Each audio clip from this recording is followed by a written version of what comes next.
Despite being blessed with sons named Joshua and Ethan, they became overly attached to Susan, who had filled their heads with falsehoods, leading them to neglect their parents.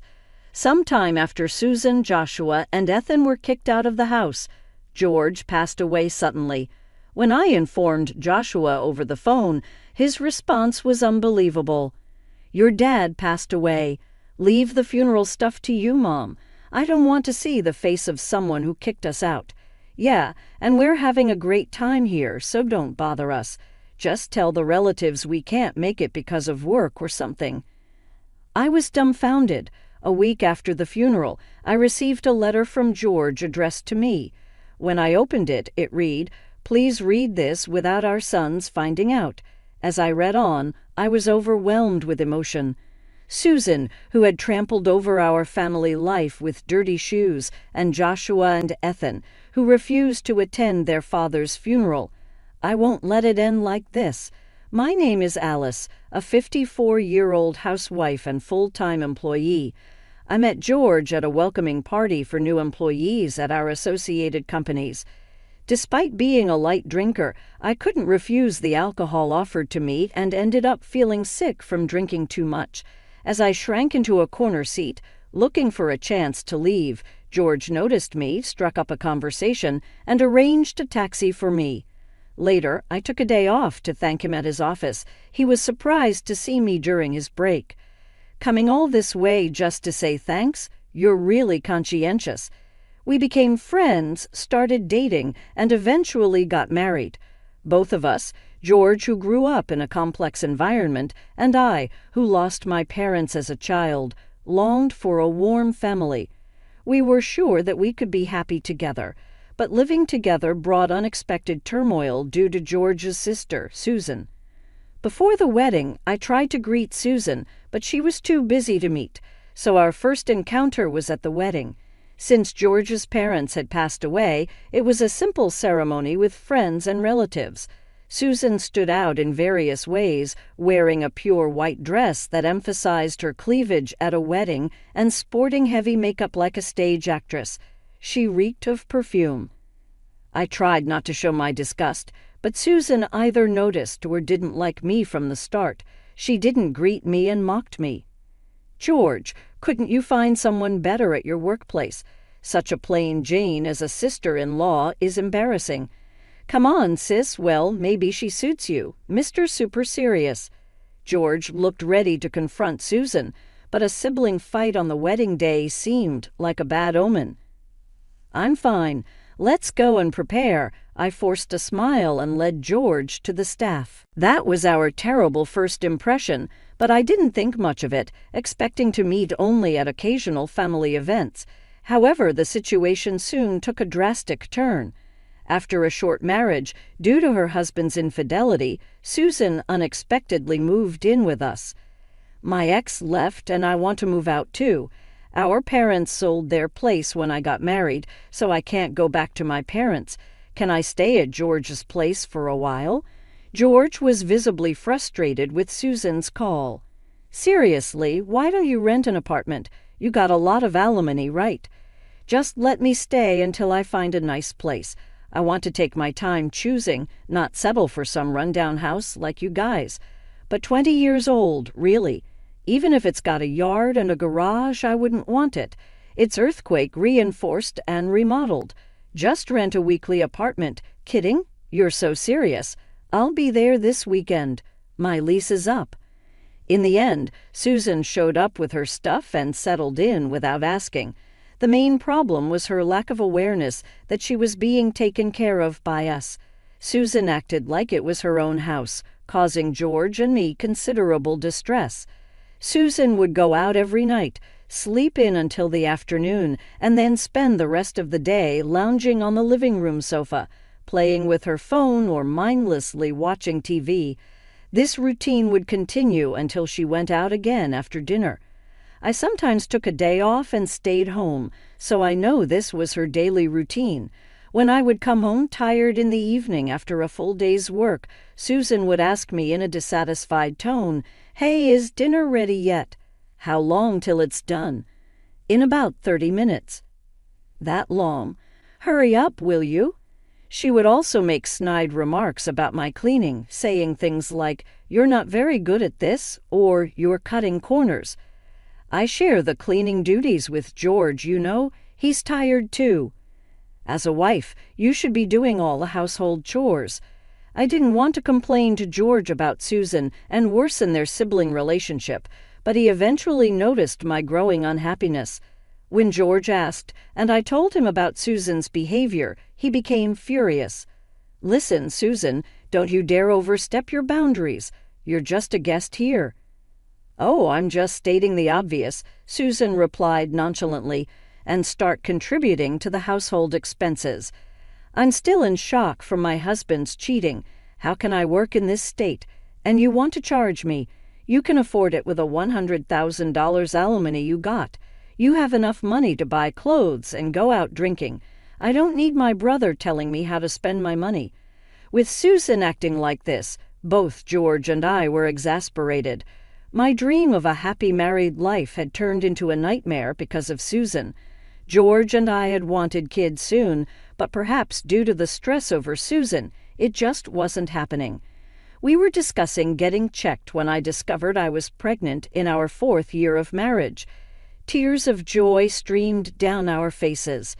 George took this opportunity to suggest Susan move out. "Susan, we're going to need more space when the baby comes. Maybe it's time you move to your own place." Then Susan turned to me and asked, "Alice, what are you going to do about work?" "I plan to return to work after a year of parental leave." "Well, I can look after the baby." "What?" "No, we're planning to use daycare." "Don't you know everywhere around here is full?" After inquiring at the city office and asking other moms at work, I found out that even the non-licensed daycares had over a year's wait list. "See, I told you so." A few months later, as my belly began to show, Susan smugly said, "I'll take care of the baby until you get a daycare spot. I owe you and I'll do it for free. It'll be tough on your finances if you quit your job." After discussing it, George and I reluctantly agreed to let Susan help. Honestly, I was extremely anxious, but surprisingly, Susan took great care of our newborn Joshua. She prepared well by looking up child care information online, took care of his meals and daily needs, and even took him to parks and community centers. She devoted herself to Joshua. It was evident from how much Joshua adored Susan. Even after our second son, Ethan, was born 2 years later, Susan's dedication didn't change. With George and me busy with work, we were grateful for how much she helped with the kids. But as the boys grew, they started to avoid us more and more openly. Joshua, Ethan, want to go to the amusement park at the end of the month. "We're going with Susan." "How about we go out for a barbecue for Ethan's birthday?" "Susan already took us to a fancy barbecue place for my birthday. We're going to a high-end sushi restaurant. Can't wait." George and I felt torn seeing our sons so excited about spending time with Susan.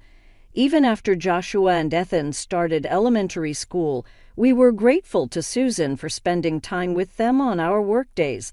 Even on weekends when George and I were home, Joshua and Ethan stuck close to Susan. They didn't try to talk to us and acted like it didn't matter whether we were there or not, playing games and going out with her.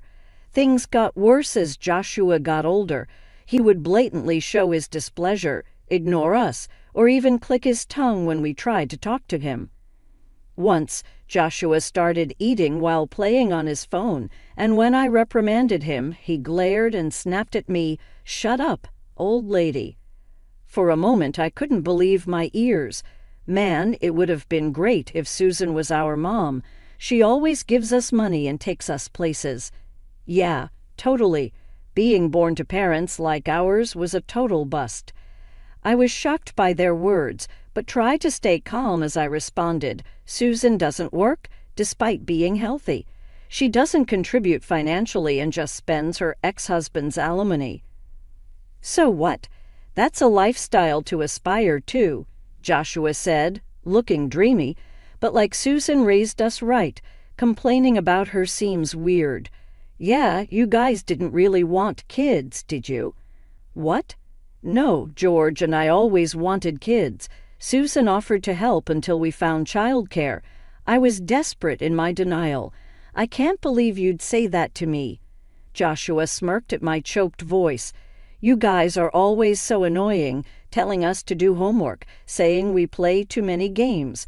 Yeah, Susan gets it. She says it's fine not to do homework and even stays up with us playing games till dawn. I snapped back, annoyed. Susan has no responsibility for your futures. Your dad and I say these things because we're worried about you, even if it means you'll hate us. Yeah, right, you're just jealous because we're close to Susan. How stupid. Maybe you shouldn't have let her take care of us. I felt like crying. Looking up, I saw George standing at the doorway, his fists trembling. Who do you think you're talking to? Oh, hey, Dad, working late again today. Must be tough. Yeah, for such a measly salary. That's so true. The boys laughed mockingly, leaving George speechless. Finally, you talk to us, and it's to mock your parents, George. Stop being so loud, Susan called out as she came down from her room and appeared in the kitchen, shrugging her shoulders in annoyance. Getting worked up over what kids say is so immature. It's because you spoil them that they're like this, George exploded. I've had enough. Get out, now. What? I've been nice to my nephews, and this is the thanks I get. If you're going to stay, then pay your way. Susan puffed up her cheeks. Fine, I'll leave. Happy now? Susan, you're really leaving. No way. Susan quickly agreed, went to her room to pack her things in a suitcase, and came down to the entrance. I put my clothes in boxes. I've arranged for movers this weekend. Leave it till then, okay? Susan, are you really going? Yes, take care. She smiled at Joshua and Ethan as they saw her off to the gate, then left. But it was too late to bridge the gap between us and our sons. As teenagers, Joshua and Ethan became more rebellious. Joshua quit his job within a month of starting after high school, and 2 years later, Ethan followed suit, quitting his job after just a few days. They bragged about starting a business together and engaged in dubious deals, spending money from odd jobs in a single night. After a huge fight, George kicked them out of the house. When you get a job, come back. No way will we ever come back to this place, they retorted, and so Susan, who had stirred up our family and the sons she influenced, Joshua and Ethan, left, and it was back to just my husband and me. I worried about how Joshua and Ethan were doing, but without the three of them causing chaos, I breathed a sigh of relief. At the end of that year, as I was about to leave work and head home, I received a call from George's colleague. Are you Ellis? George collapsed at work. What? He's currently receiving treatment in the ICU at the city hospital. I understand. I'll go there right away. I felt like I was about to panic, but I ordered myself to calm down and drove to the hospital. I identified myself at the ICU reception, waited in the hallway for a while, and then the automatic doors opened. A man in a white coat, presumably a doctor, appeared. As soon as he saw me, he lowered his gaze to the floor. We did our best, but I'm sorry. I was speechless, overwhelmed by shock. I stood there in place. This morning I had seen off George as he left for work, just as always. Keep your schedule open for our anniversary next month. Sure, the usual restaurant. I have a surprise planned for this year. It's the same restaurant, though. I never imagined that such a mundane conversation would be our last. It felt like my field of vision suddenly turned completely gray. Am I the only one left living, wondering if there's any meaning to it? As I pondered ominous thoughts in the back of my mind, I decided to contact everyone anyway, Joshua, Ethan, and Susan, and informed them. George has passed away. I left a voicemail and I also sent a message.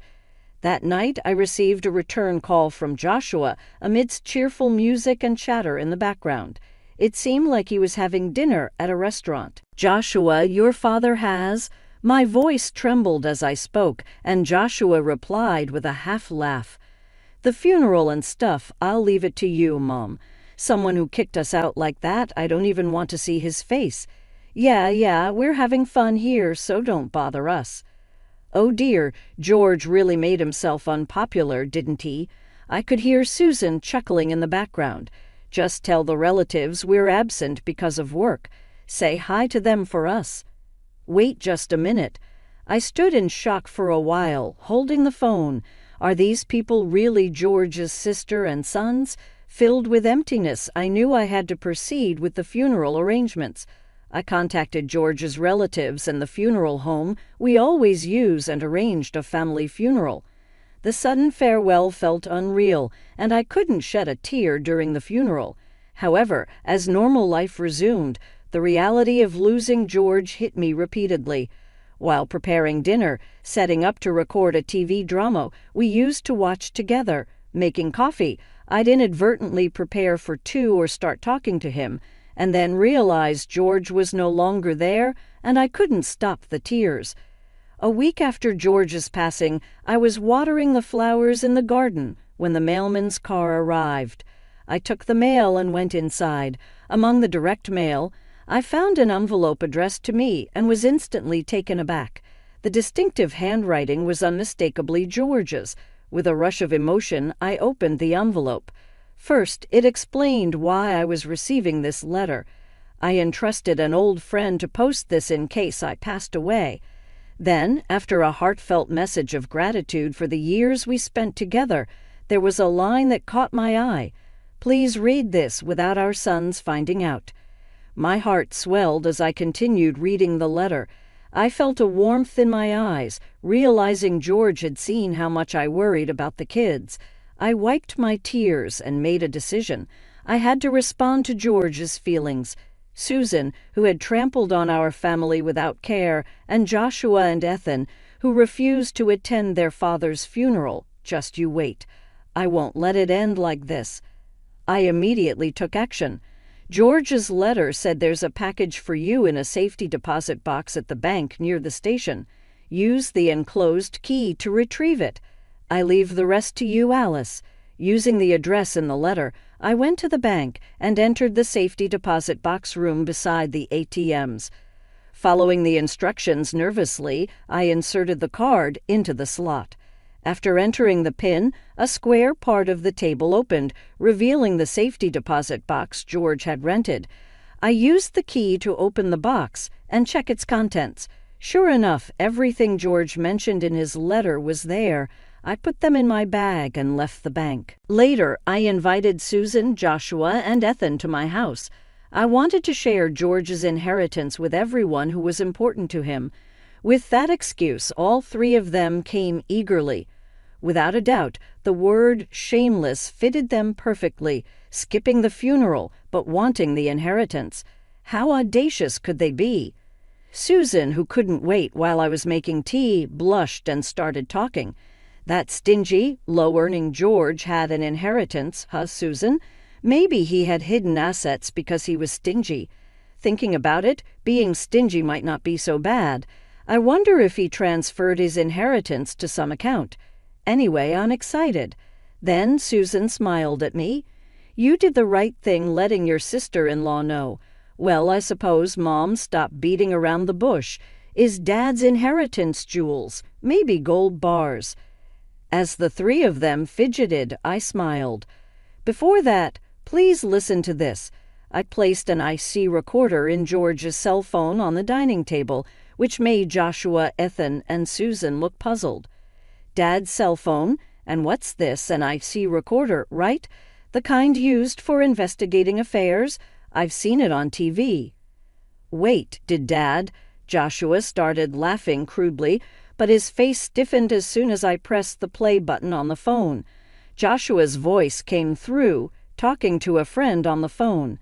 Yeah, remember that old lady you met at our house, Susan? Her name is...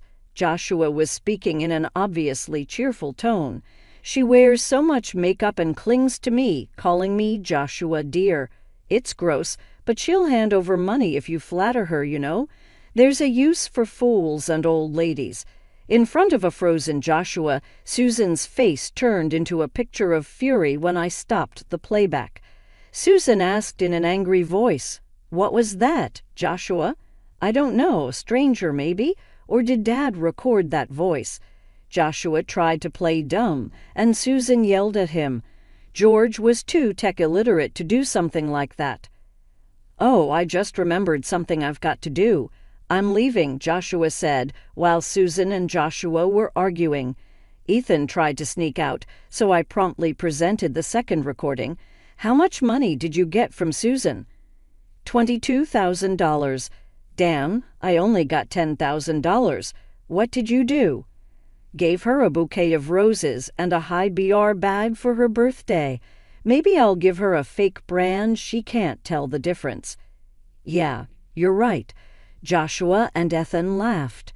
"She lives for being showered with gifts by men, even at her age, almost hitting 60. Yet she still thinks she's young, believing every flattery from men she meets at the bar and splurging a fortune on them. She's an easy target, stupid, really." The two slanderers knew no bounds. The blonde hair is laughable, too. She dreams of marrying a young Korean pop star despite the age difference. Even as a joke, that's just creepy. In the midst of Joshua and Ethan's laughter, the recording abruptly stopped. Ethan, with a forced smile, muttered defensively, "Man, when did Dad record this? And to expose it to Mom after he's gone, that's just mean." "Yeah, pretending to be a good guy, but those are the ones you can't trust." Even now, they were spouting insults about George, which made me furious.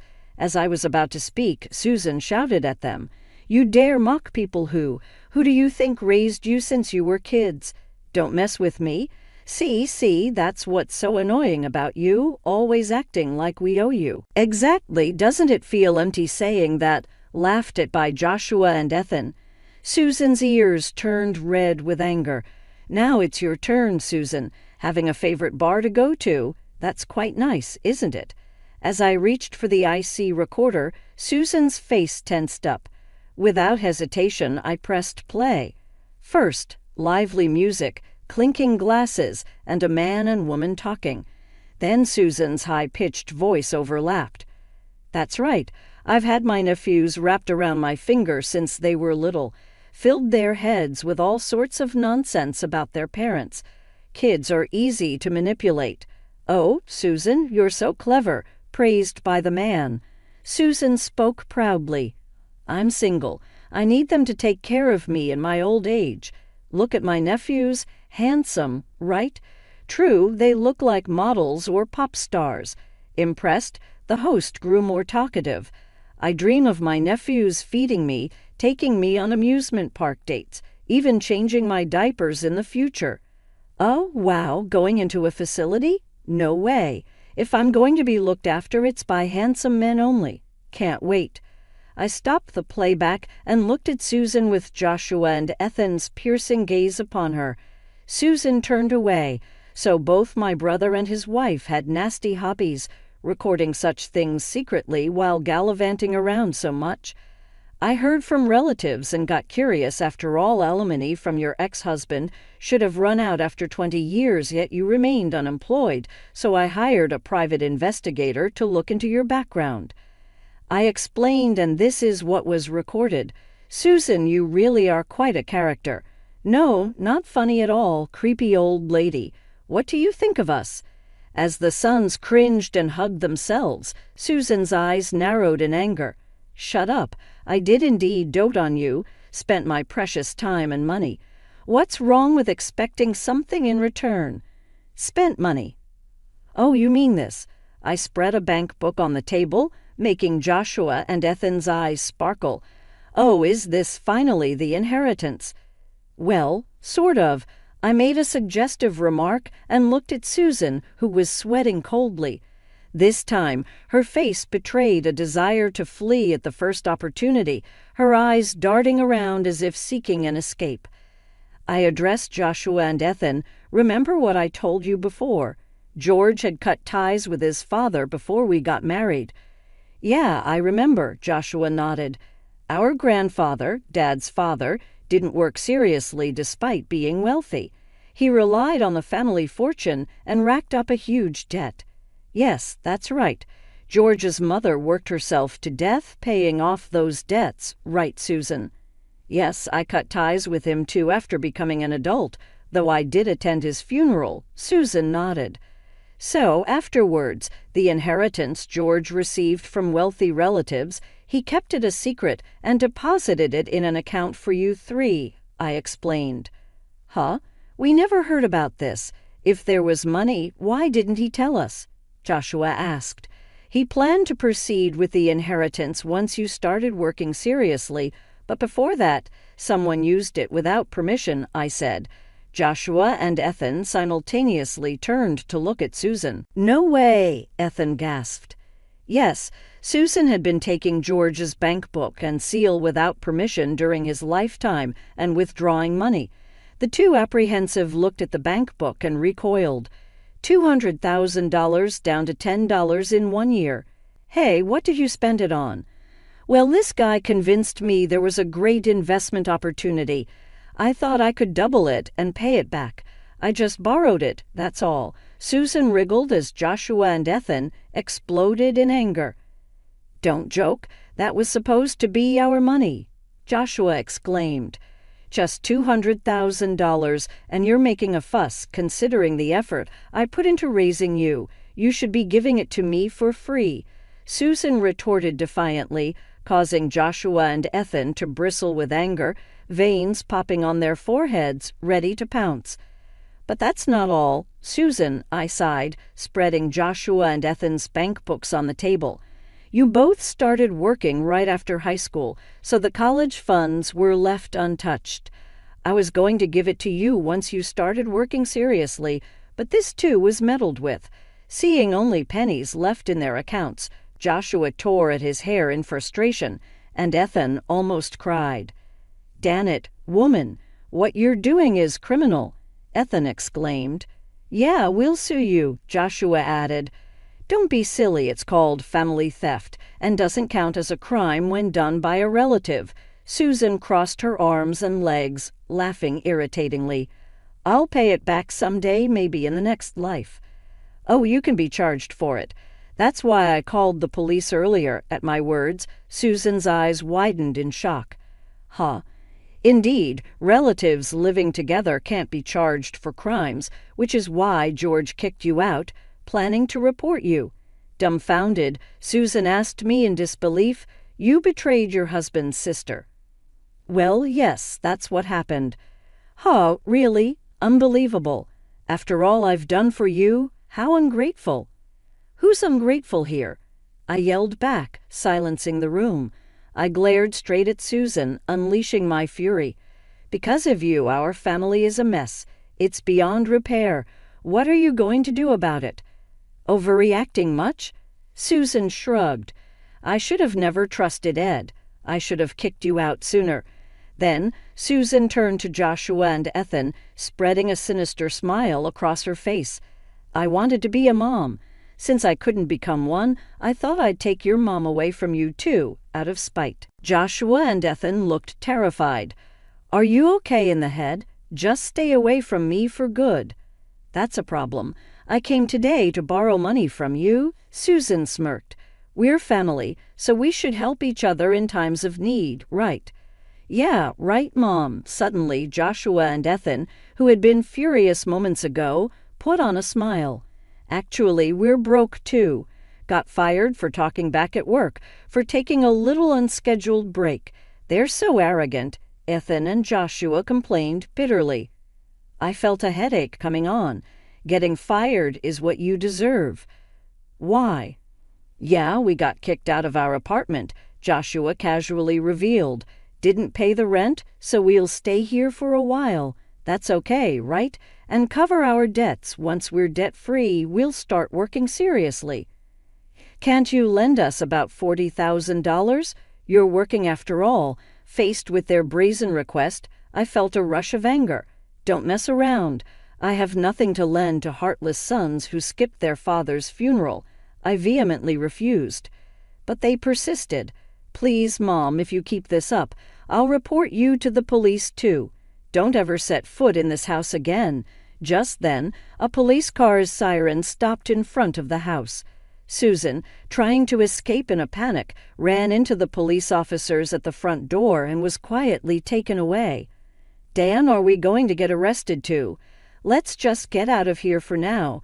Joshua and Ethan glanced at me, standing firm, gave up on asking for money and left. Joshua and Ethan, realizing that the money and allowance Susan had given them came from George and their own savings, seemed to have finally lost all affection for Susan. "I don't want to end up like them," they said, seemingly deciding to work seriously. However, their laziness didn't disappear overnight, and they kept calling me alternately. "Mom, I'm being pressed for payments at the bar. Can you lend me some money? I blew it all on horse racing. Can you lend me about $100,000? I got so annoyed that I blocked their contact information. Later, they tried to ask other relatives for money, but were shunned and denounced as heartless for not attending their father's funeral, leading to estrangement. Eventually pursued by debt collectors for borrowing from shady sources, Joshua and Ethan woke up and started working seriously. However, they had racked up so much debt that they were banned from the nightclubs and bars where they were regulars, now shunned, even at their favorite drinking spots. "We've lost all the fun in their lives," they complained. Susan, being a first offender, paid a fine and was released quickly. However, the incident led to her being dumped by her boyfriend. Moreover, after repaying the embezzled money from George's, Joshua's, and Ethan's accounts, she ended up with a huge debt. Susan now works from early morning till late at night, looking exhausted. What I kept secret from Susan and my sons was that George had left another item in the safe, a large pink diamond necklace, a prestigious heirloom passed down from his mother. As mentioned in his letter, it was intended as a gift for our 30th wedding anniversary next year. Fearing it might be found and sold by Susan or my sons, George had kept it in the safe. When appraised, it was valued at $240,000, to my astonishment. Of course, I wouldn't sell it. It's a treasured gift from George. Though I longed for a warm family, things didn't work out with my sons, and I lost my husband too. But George's memory is still alive in my heart. Moving forward, I want to live strong, cherishing the memories of George.